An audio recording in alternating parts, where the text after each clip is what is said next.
Good morning, class. Good morning. Morning. All right, so listen up. Quiet down. All right, so at this time, get your Chromebooks out, and I want you guys to start a Google form. We're going to be taking some notes today on our lesson about the American Revolution and the influence on France and other nations. All right, so first we're going to talk about colonies in Americas. 1776 is when the United States declared the independence from British. But as you can see here in this map, and I'm going to hand these out to you guys. As you can see in these maps, they weren't the only European nation that had colonies in the Americas. We had the French, the Spaniards, the Portuguese, the Dutch, the Russian, and the British. So here in green, we'll see the Spanish territories, the Portuguese territories, the French territories. You know, all we can see all around here. I don't know if you guys know what nation this is currently. Anybody know? No. No? It's South America. It's in South America, yes. It's Brazil. Brazil. So that's Brazil. It's probably the only Portuguese colony over here. So the importance of that is that with the American independence, the United States became the first country that got their independence from a European nation.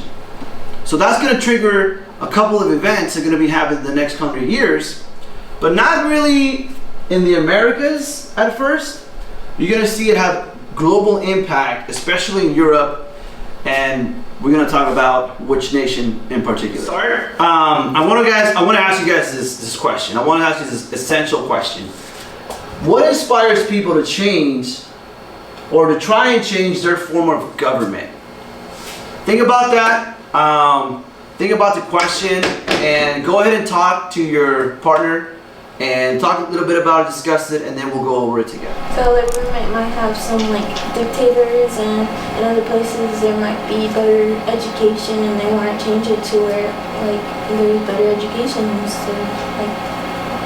Yeah, and some people might not like the rules that the government has. They might think it's unfair between other countries and stuff like that. All right, so I'm going to bring you guys back in time a little bit because it's important to understand that back then the only form of government was a monarchy. Anybody know what a monarchy is? No. So monarchy is, there's kings, right?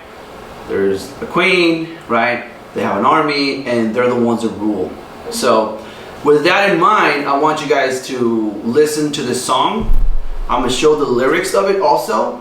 And I want you guys to pay close attention and see if you can catch any of that in the song. Now that you guys listen to the song, I want you guys to, what do you think about the song? Or what do you think the song was about? So take about 10 minutes to kind of write down your thoughts on your Google Sheets. And then we're going to go over it together.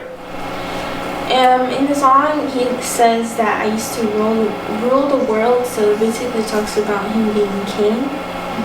And he says that it was never an honest world when he was ruling the world.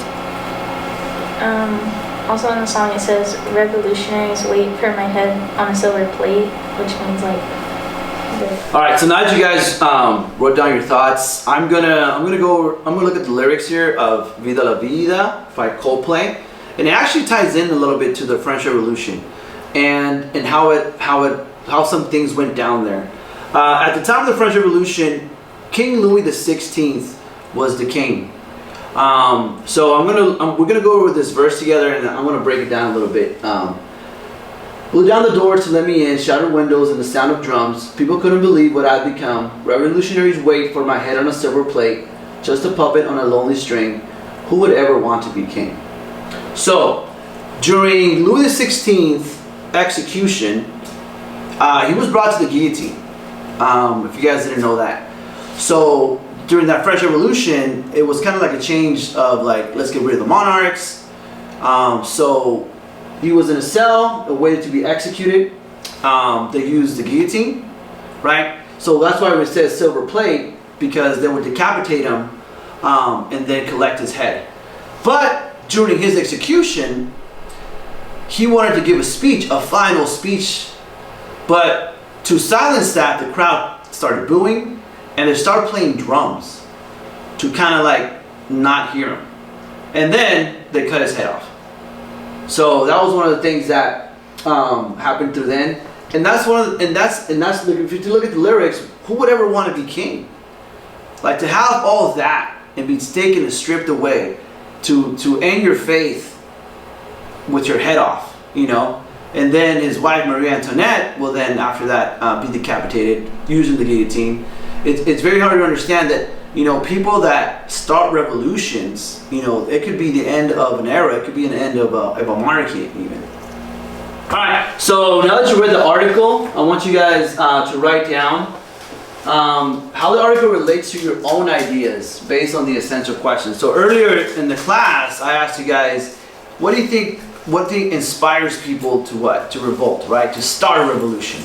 And now that you read a little bit about this American and French Revolution, I want you guys to write down your thoughts, okay? Based on that earlier question. So go ahead and write that down, take some notes, and then we're gonna go over it together. All right, so now that you guys wrote something down, discuss your takeaways with your partner, okay? So you guys can talk about that. And then we're gonna talk about it with the class, kind of bring it in. And then I'm gonna set you guys up for the group project that's kind of gonna do next week, and I'll talk a little bit about that today. So go ahead and discuss with your partner. So in the article it said Americans dealt with a taxation system they found was discriminating and unfair, and how, like I said before, that people might want to change the government because they didn't like their rules or they thought it was unfair overall. And yeah, basically. In the article, there was also popular sovereignty, and basically it was just who they thought should represent the people, represent everybody. All right, guys, that was a great class discussion about that article. So I'm going to start introduce a group project for next week, and I want you guys to understand that each group is going to have one or the other, 1, 2, or 3. You're not going to have all 3 together. You're just going to focus on one, okay? And just to start dealing with ideas, the first one's going to be about the similarities and the differences about the French and American Revolution, and also the second one is going to be, you know, find current world conflicts where people are trying to change their government. You know, things going on right now all over the world, okay? And the last one, find domestic, you know, examples, like what's going on in our country currently that some of those conflicts, some of the movements going on right now that really are asking for change in probably our government, asking for change in our police force, asking for change in all these things that really have to do with what's going on in the world today. Especially, we've seen some of these movements happen during the pandemic. So kind of start thinking about those things. And I'm going to start introducing the prompts all next week for that script project. But this kind of just to start you off. Okay, we're going to take off from here and we're going to continue on into next week, and then on Friday we'll bring it all together and those projects will be due. So that's it for today. Thank you so much for your time. Go ahead and have a great weekend.